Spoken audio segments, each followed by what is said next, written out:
நான் கேள்விப்பட்ட வரைக்கும் பிரதமர் இந்த விஷயத்தில் தலையிடலை. டெல்லி நட்பு வட்டாரங்கள் என்ன சொல்றதுன்னா, அமித்ஷாவால் சரியாக ஹேண்டில் பண்ண முடியலை. அதிமுக பாஜக கூட்டணியில் ஒற்றுமை இருக்கான்னு கேட்டிங்கன்னா இல்லைன்னு தான் நான் சொல்லுவேன். இன்னும் கொஞ்சம் பலப்படணும். பவன் கல்யாணுக்கு ஒரு ஸ்பெசிஃபிக் அசைன்மெண்ட் கொடுக்குறதா நான் கேள்விப்பட்டிருக்கேன். விஜயை எப்படியாவது உள்ளே கொண்டு வரணும். அமித்ஷா விவரமாக கூறிட்டாரு, தமிழ்நாட்டில் என்டிஏ ஆட்சி தான் மலரும் அப்படின்னு கூறிட்டார். அந்த என்டிஏவில் அங்கமான அதிமுக ஆட்சின்னு சொல்லலை. பாஜகவுக்கும் அதிமுக முட்டல் மோதல், சண்டை, கருத்து வேறுபாடு அப்படிலாம் சொல்ல தயாராக இல்லை. ஆனால் அதிமுக கொஞ்சம் உஷாராக இருக்கு. பாஜக தயவோடு ஆட்சி அமைக்க முடியாது அப்படின்ற ஒரு சூழ்நிலை வந்தால் துணை முதலமைச்சர் பதவி கொடுக்க தயாராக இருப்பார் எடப்பாடி. எல்லாமே அமித்ஷா சொல்லிட்டாராம். எல்லாமே தேர்தலுக்கு முன்பு பேசிக்கலாம். இப்போ பேசுறது டூ ஏர்லி. நாளைக்கு தேர்தலில் தோத்து போயிட்டாங்கன்னா அமித்ஷா அந்த இடத்த தப்பு பண்ணிட்டார். அதிமுகவிலிருந்து எடப்பாடி பழனிசாமியை தவிர யார் பெரிய லீடர் இருக்காங்க? இப்போ எடப்பாடி முதலமைச்சர்னு சொல்லாமல் விட்டது அமித்ஷா போட்ட மனக்கணக்கோட தப்பான கணக்கு. அது அவர் என்ன கணக்கு போடுறாருன்னா, நாங்கள் சொல்கிற ஆள் தான் முதலமைச்சராக தேர்ந்தெடுப்போம். அந்த இடத்துக்கு நீங்கள் வந்துட்டீங்களா சார்?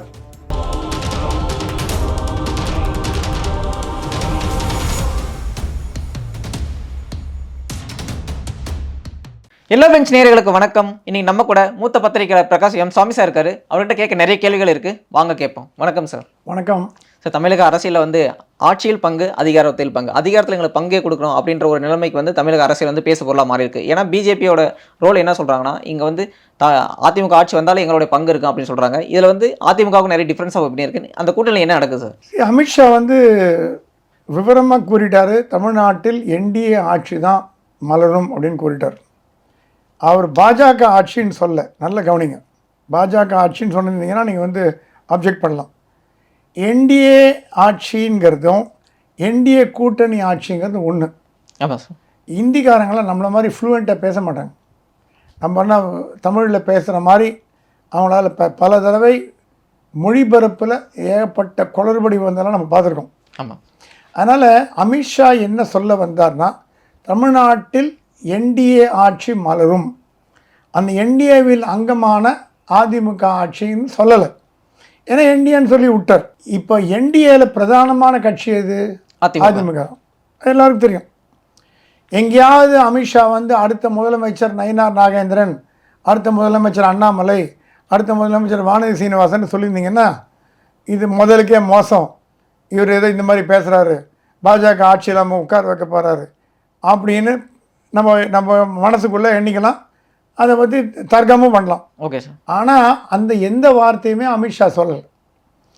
என்டிஏங்கிறதுக்கு ஒரு அர்த்தம் கண்டுபிடிச்சி இவங்க புயலை கிளப்பினாங்கன்னா, அதிமுக தான் என்டிஏ தமிழ்நாட்டில் பிரதான கட்சி. ஏன்னா ரெண்டு பேருமே கை கோர்த்து ப்ரெஸ் கான்ஃபரன்ஸில் உட்கார வச்சு பேசிட்டாங்க. அப்புறம் அமித்ஷா சொன்னார் இன்னும் சில கட்சிகள்லாம் வரும்னு சொல்லியிருக்கார். அந்த இன்னும் சில கட்சிகளை சேர்க்க வேண்டிய பொறுப்பு யாரிடம் கொடுக்கப்பட்டிருக்கு தெரியுமா? எடப்பாடி பழனிசாமிகிட்ட கொடுக்கப்பட்டிருக்கு. Okay sir. அதனால் இது ஒன்றும் பெரிய பாஜகவுக்கும் அதிமுகவுக்கும் முட்டல் மோதல், சண்டை, கருத்து வேறுபாடு அப்படிலாம் சொல்ல தயாராக இல்லை. ஆனால் அதிமுக கொஞ்சம் உஷாராக இருக்குது. அவங்க என்ன சொல்கிறாங்க, நீங்கள் என்டிஏன்னு சொல்லாதீங்க, அதிமுகன்னு சொல்லுங்கள். அப்போ தான் எங்கள் தொண்டர்கள் உற்சாகமாக வேலை செய்வாங்க. என்டிஏன்னா அவனுக்கு என்னன்னு தெரியாது. அப்படி அதுலேயும் நியாயம் இருக்குது, ரெண்டு பக்கமும் நியாயம் இருக்குது. எடப்பாடி சொல்கிறாரா, நீங்கள் அடுத்த தடவை நீங்கள் அதிமுக ஆட்சி மலரும் அப்படின்னு சொல்லிட்டு என்டிஏ கூட இருக்குன்னு சொன்னீங்கன்னா பெட்டர். நீ வெறுமை என்டிஏன்னு சொல்லி போனால் யாருக்கும் புரிய மாட்டேங்குது. கூட்டணி கட்சியா? ஏன்னா எடப்பாடி ரொம்ப கிளீனாக இருக்கார், கூட்டணி ஆட்சி கிடையாது. இந்த இடத்துல மிகப்பெரிய கொஸ்டின் இருக்குது. இப்போ அமித்ஷா என்ன சொல்கிறாருன்னா, கூட்டணியில் இருக்கிற இப்போ எங்களுக்கும் ஒரு ரோல் இருக்கிற பவர்ஃபுல்லான ஒரு ஆட்சி வரும் அப்படின்னு சொல்கிறாரு. இங்கே எடப்பாடி என்ன சொல்கிறாருன்னா, கூட்டணி ஆட்சி கிடையாது, நாங்கள் தேர்தலுக்கு மட்டும்தான் கூட்டணி, நம்ம ஆட்சி செய்யும் போது பங்கு யாருக்கும் கொடுக்க மாட்டோம் அப்படின்னு சொல்கிறாரு. இங்கே டிஃபரன்ஸ் ஆஃப் ஒப்பீனியனே முக்கியமான கட்சிகளுக்குள்ளே இருக்கும் அப்படின்னு தெரியுது. ஏன்னா வைகை செல்வன் சொல்கிறாரு, மக்கள் இங்கே கூட்டணி ஆட்சி ஏற்றுக்க மாட்டாங்க அப்படின்னு சொல்லிட்டு அவர் ஒரு ஸ்டேட்மெண்ட் சொல்கிறாரு. பாஜக கூட்டணி ஆட்சிக்கான வாய்ப்புகள் தான் அதிகமாக இருக்குது, எங்களை விட்டுட்டு அதிமுக தனியாக ஆட்சி பிடிக்க முடியாதுன்னு சொல்கிறாங்க. அப்போ ரெண்டு கட்சிக்குள்ளே டிஃபரன்ஸ் ஆஃப் ஒப்பீனியன் அதிகமாக இருக்கும். சந்திரபாபு நாயுடு பவன் கல்யாண் ஆட்சி அமைக்கலையா ஆந்திராவில்? சொல்லுங்கள். ஆந்திராவில் கூட்டணி கட்சி ரொம்ப ரேர் தான். எப்போ காங்கிரஸ் வரும், இல்லை வேறு ஏதாவது தெலுங்கு தேசம் வரும், மாற்றி தான். என்டி ராமராவ் வந்தார், இப்படி தான் இருந்ததே தவிர இப்போ கூட்டணி ஆட்சி ஆந்திராவில் வந்திருக்கு. ஸோ இவங்க என்ன சொல்கிறாங்க, அதிமுககாரங்க தேர்தலுக்கு முடிஞ்சவுடனே முடிவு பண்ணிக்கலாம் கூட்டணியை பற்றி, இப்போ எதுக்கு பேசணும்? தேர்தல் முடிவுகள் அதிமுகவுக்கு முழுக்க முழுக்க சாதகமாக வந்ததுன்னா அப்போ உட்காந்து சீட்டை கம்மி பண்ணுவாங்க. இல்லை தேர்தல் முடிவுகள் அதிமுகவுக்கு சாதகமாக வரல, பாஜக தயவோடு ஆட்சி அமைக்க முடியாது அப்படின்ற ஒரு சூழ்நிலை வந்தால் துணை முதலமைச்சர் பதவி கொடுக்க தயாராக இருப்பார் எடப்பாடி. அவருக்கு வேணுங்கிறதுல முதலமைச்சர் பதவி மட்டும்தான். ஸோ எடப்பாடி என்ன சொல்கிறாருன்னா, கூட்டணியில் பங்கு, ஆட்சியில் பங்குலாம் ஏன் இப்போ பேசுகிறீங்க? இப்போ பேசி பிரயோஜனமே கிடையாது. பாஜக சார்பாக பேசும்போது அண்ணாமலை என்ன சொல்கிறாங்கன்னா, நான் வந்து இங்கே வந்து அதிமுக ஆட்சிலாம் சொல்ல மாட்டேன், நான் வந்து பாஜக ஆட்சின்னு தான் சொல்லுவேன் அப்படின்னு சொல்கிறாரு. அப்படி பார்க்கும்போது இங்கே வந்து அவருடைய ஒரு ஸ்டேட்மெண்ட் சொல்லிடுறாரு. ஆனால் அது வந்து கூட்டணிக்குள்ளே ஒரு பிரச்சனை ஏற்படுதில்ல, அதிமுகவுடைய தலைவர்கள் வந்து அதை தப்பாக பார்க்குறாங்கல்ல. இல்லைம்மா, பாஜக ஆட்சின்னு அவர் சொல்கிறது என்டிஏ ஆட்சி தான் சொல்கிறார்.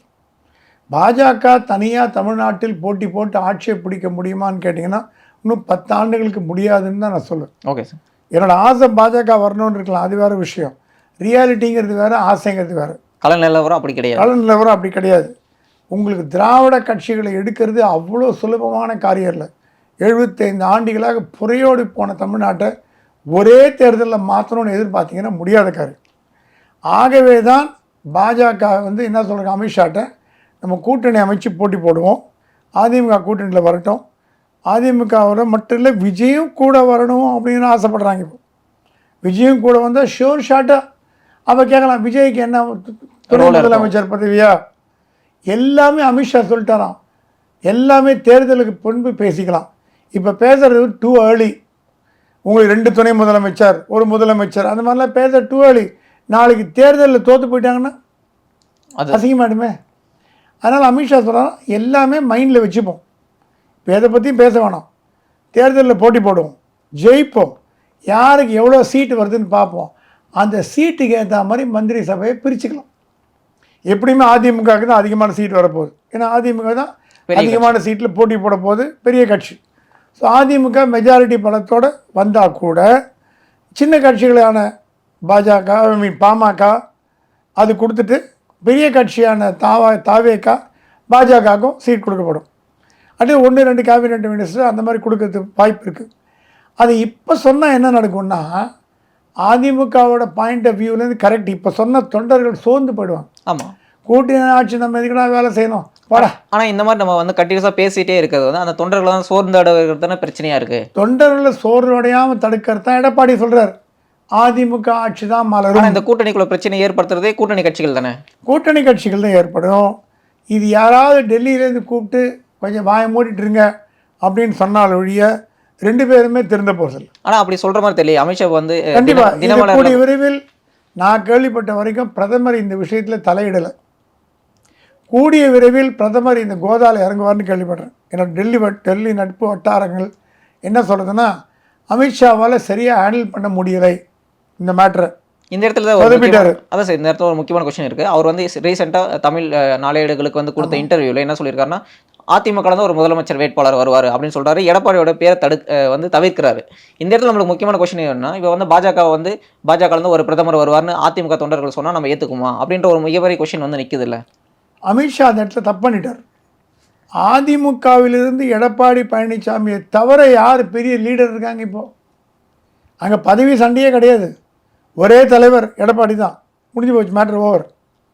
எடப்பாடி முதலமைச்சர்னு சொல்லாமல் விட்டது அமித்ஷா போட்ட மனக்கணக்கோட தப்பான கணக்கு. அது அவர் என்ன கணக்கு போட்டார்? அவர் என்ன கணக்கு போடுறாருன்னா, நாங்கள் சொல்கிற ஆள் தான் முதலமைச்சராக தேர்ந்தெடுப்போம். அந்த இடத்துக்கு நீங்கள் வந்துட்டீங்களா சார்? வரல இல்லை, எதுக்கு பேசுறீங்க? எச் ராஜாவும் பேசினாரு, நாங்கள் வந்து பார்லிமெண்ட்ரி தமிழ்நாட்டோடைய முதலமைச்சர் வேட்பாளர் யாருன்றது எங்களுடைய பார்லிமெண்ட் கமிட்டி முடிவு பண்ண அப்படின்னு சொல்லும் போது அது அதிமுக தொண்டர்கள் எப்படி பார்ப்பாங்க? என்டார்ஸ்மெண்ட் பண்ணுறதுங்கிறது வேறு. இப்போ எடப்பாடி முதலமைச்சராக வந்துட்டாருன்னா அது என்டார்ஸ் பண்ணுறதுக்கு பார்லிமெண்ட்ரி. ஆனால் எச் ராஜா பேசும்போது நாங்கள் தான் செலக்ட் பண்ண உடனே பேசினார். இல்லை, அது வந்து அரசியலில் இதெல்லாம் ஒன்றே ஒன்று சொல்கிறேங்க, அவங்க கட்சியை வளர்க்குறதுக்கு அவங்க கட்சி தலைவர்களை பிரதானப்படுத்துறது முக்கியம். ஆனால் கூட்டணின்னு வரும்போது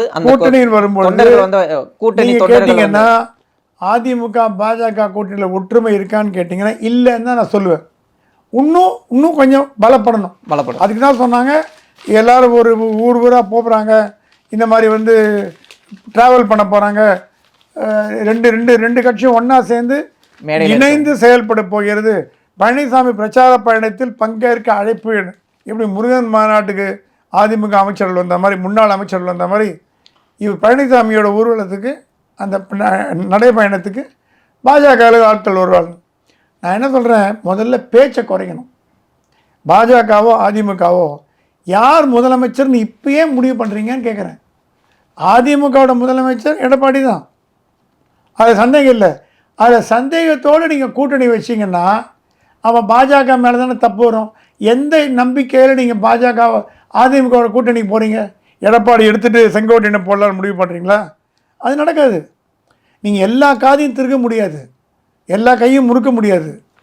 சிறிது தமிழ்நாட்டில் இப்படி தான் நடக்கும். இந்த தேர்தலில் அதிமுக தலைமையில் தான் நடக்க போகுது. அடுத்த அமைச்சரவை அதிமுக வரதுக்கு வாய்ப்பு இருக்குது. அதுக்கு அடுத்த 2வது தேர்தல் 3வது தேர்தலில் வேணால் பாஜக தனியாக ஆட்சி அமைக்கலாமே தவிர, இப்பொழுது தனியாக ஆட்சி அமைக்கும் வலிமை பாஜக பெற்றிருக்கானா இல்லைன்னு அடித்து சொல்வதனால. இன்னும் அந்த அளவுக்கு வளர்ந்துருக்கு, வளரலேன்னு சொல்லலை. அண்ணாமலையால் அசுர வளர்ச்சி அடைஞ்சிருக்கு.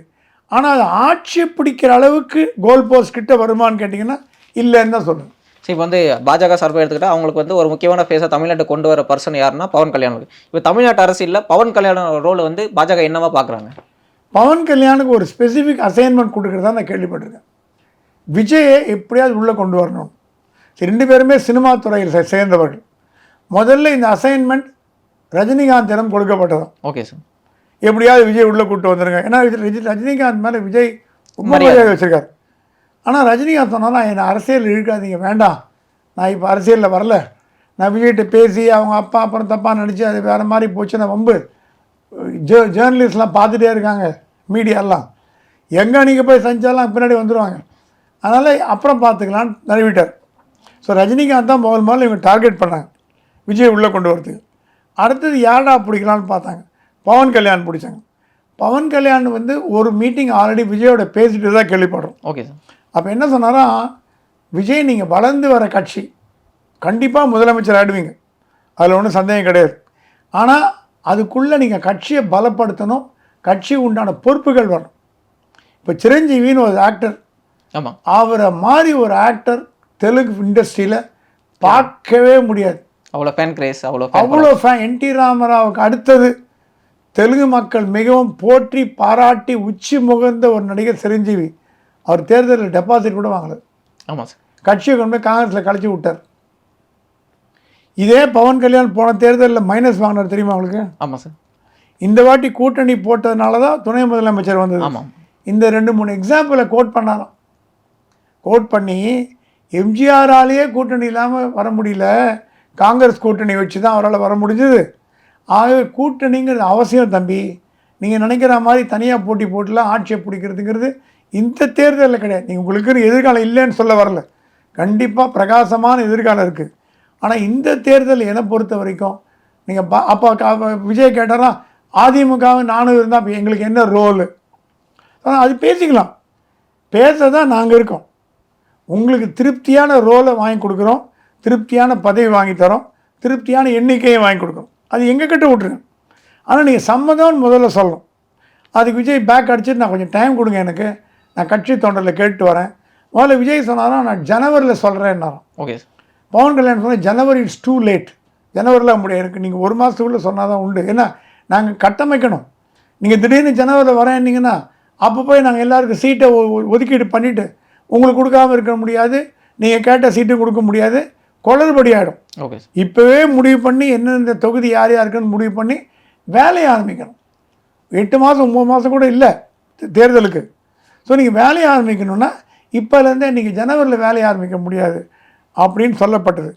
பவன் கல்யாண் திருப்பி விஜயை வந்து இதுக்கு ஆந்திராவுக்கு வர சொல்லியிருக்காரு கேள்விப்படுறோம், இல்லை டெல்லியில் மீட் பண்ணுறதா கேள்விப்படுறோம், இல்லை காமன் பிளேஸில் எங்கான யாருக்கும் தெரியாத ஒரு இடத்துல போய் சந்திக்கிறதா. பட் விஜய் சொன்னாலும் என் கட்சி தலைவரில் கேட்காம எந்த முடிவு எடுக்க முடியாது, அவங்களுக்கு கேட்டுட்டு வரேன். அதுக்கு பவன் சொன்னாலும் எத்தனை நாள் டைம் வேணும் உங்களுக்கு, 10 days, 1 week, 15 days டைம் சொல்லுங்கள், ஏன்னா நான் டெல்லிக்கு நான் திருப்பி பதில் ரிப்ளை கொடுக்கணும். விஜய் சொன்னால் கூடிய விரைவில் நான் வரேன். விஜய் வந்து எந்த விதமான கமிட்மெண்ட்டும் பவன் கல்யாண்கிட்ட கொடுக்கல. ஓகே. அதை நம்ம பாராட்டணும். விஜய் வந்து நான் வரேங்க, நான் கூட்டணியில் வரேன், வரல, எதுவுமே சொல்ல, கேட்டுட்டார். அவர் பவன் கல்யாண் சொன்னதெல்லாம் உள்வாங்கிட்டார். உள்வாங்கிட்டு முடிவு எடுக்கப்படும் கூடிய விரைவில். அப்போது யாரோ அவர் கட்சியில் சொன்னாங்களாம், அப்படின்னா உங்கள் மைனாரிட்டி ஓட் பேங்க்கெல்லாம் பிஜேபிக்கு ட்ரான்ஸ்ஃபர் ஆகாது, உங்களுக்கு மட்டும்தான் போடுவாங்க, பிஜேபிக்கு அந்த ஓட் ட்ரான்ஸ்ஃபர் ஆகாது. அப்போ விஜய் கூப்பிட்டு என்ன லாபம்னு பாஜகலேயே ஒரு சாரர் பேசிட்டு வராங்க. Okay sir. ஏன்னா மைனாரிட்டி கண்டிப்பாக ஸ்ப்ளிட்டாக போகிறது, விஜய்க்கு ஓட்டு வரப்போகிறது, கிறிஸ்டியன்ஸ் அண்ட் முஸ்லீம்ஸ் போட போகிறாங்க, அதில் ஒன்றும் சந்தேகம் இல்லை. ஆனால் அவங்க பாஜகவை எடுத்துப்பாங்களா? அதிமுக போட்டுருவாங்க. அதிமுக ஒன்றும் பெரிய ஒரு அரசியல் துவேஷம் கிடையாது, அரசியலில் ஒன்றும் அவங்க தனிமைப்படுத்தப்படலை. ஸோ விஜய்க்கும் அதிமுகவுக்கும் ஓட்டு வந்துட்டு பாஜகவுக்கு வரலைன்னா இந்த கூட்டணி என்ன லாபம் அப்படின்னு ஒரு தலைவர் பாஜகவில் கேட்டுறாராம். ஓகே. அதுக்கு பவன் கல்யாண் சொன்னாதான் ஆட்சியை பிடிக்கிறதே பெரிய விஷயம். திமுக வீட்டுக்கு அனுப்பணுன்னா ஆட்சியை பிடிக்கணும், அந்த ஆட்சியை பிடிக்கிற பரிசே உங்களுக்கு போதும், அதுக்கு மேலே மீதி அப்புறம் பார்த்துக்கலாம், என்னங்கிறத பார்த்துக்கலாம் அப்படின்னு சொன்னாங்க. ஸோ இப்போ பேச்சுவார்த்தை லெவலில் இருக்கே தவிர எதுவும் முடிவாகலை. ஸோ பவன் கல்யாணம் எடுத்துக்கிட்டால் அவர் வந்து ஒரு தெலுங்கு ஃபேஸாக இருக்கார். அப்படின்னும் போது இங்கே தமிழ்நாட்டில் இப்போ வந்து அதர் லாங்குவேஜ் பேசுகிற பீப்புள் இருக்காங்களா, அவங்களுடைய ஓட் பேங்கை குறி வச்சு தான் பவன் கல்யாணம் வராரோ அப்படின்ற அவருக்கு அந்த அசைன்மெண்ட் இருக்கும். கண்டிப்பாக தெலுங்கு ஓட்டு வந்து தமிழ்நாட்டில் 2வது பெரிய ஓட் வங்கினா தெலுங்கு ஓட்டு வங்கி தான். ஏன்னா சென்னை வந்து ஒரு காலத்தில் ஆந்திராவோட மதராஸ் மனதே அப்படின்னு சொல்லி பொட்டி ஸ்ரீராமுலு உண்ணாவிரதம் இறந்து போனார். ஸோ சென்னைக்கு எப்பவுமே சென்னை தெலுங்கு கனெக்ஷன் ரொம்ப உண்டு. நீங்கள் சென்னையில் பல இடங்களில் தெலுங்கு பேசுகிறதையே தாய்மொழியாக கொண்ட மக்கள் மிக அதிகமாக இருக்காங்க. நார்த் தமிழ்நாடு எடுத்துக்கினா தெலுங்கு, நார்த் தமிழ்நாடு முழுக்க நிறையா இருக்காங்க, எல்லாம் தமிழ்நாடு முழுக்க பரவி இருக்காங்க. அவங்க வாக்கை வாங்கிறதுக்கு பவன் கல்யாணை பயன்படுத்தலாம், சந்திரபாபு நாயுடுவும் பயன்படுத்தலாம். Okay sir. தேர்தல் இவங்க 2 பேருமே பிஜேபி கூட்டணி தெலுங்கோட ஒரு பிரதான முகம் அப்படின்னு பார்த்தீங்கன்னா பிஜேபியில் வெங்கையா நாயுடு இருந்தார். ஆமாம் சார். அவர் இப்போ உதவி ஜனாதிபதி, துணை ஜனாதிபதி ஆகிட்டு பதவியில் ஓய்வு பெற்றார். அவருக்கு வயசு ஆகிடுது, அவரை கேம்பெயின்லாம் பண்ண வைக்க முடியாது. அவருக்கும் அந்த அளவுக்கு ஓட் பேங்க் தமிழ்நாட்டில் கிடையாது. வெங்கையா நாயுடுன்னு தெரியும். ஆனால் சந்திரபாபு நாயுடு அப்படி இல்லை, இளைஞர்கள்லாம் ஓட்டு போடுவாங்க. ஏன்னா is calling himself the CEO of Andhra. ஆந்திராவோட சிஇஓன்னு சொல்கிறதுனால அவர் மேலே இளைஞர்கள்லாம் பெரிய பக்தி வச்சுருக்காங்க. ஓகே. எப்படி அவர் ஹைதராபாடை சைபராபாத் பண்ணார் அப்படிங்கிற விஷயம்லாம் இளைஞர்களுக்கு தெரியும். ஸோ இளைஞர் ஓட்டு வாங்கணுன்னா சந்திரபாபு நாயுடு இறக்குனீங்கன்னா நான் தெலுங்குஸ் கூட போடுவாங்க, தெலுங்கு மக்கள் அல்லாதவர்கள் கூட போடுவாங்க அப்படின்னு ஒரு நம்பிக்கை. பவன் கல்யாணம் கூட்டணி வந்து தெலுங்கு வாக்கில் கணிசமான அளவு பாஜக கூட்டணிக்கும் அதிமுக வரும் அப்படின்னு நம்புகிறாங்க. இதெல்லாம் தேர்தல் சமயத்தில் எடுக்கப்படும் யுக்திகள். ஸோ உங்கள் நேரத்தை ஒதுக்கி நிறைய கருத்துக்களை தேர்த்தமைக்கு ரொம்ப ரொம்ப நன்றி சார். நன்றி.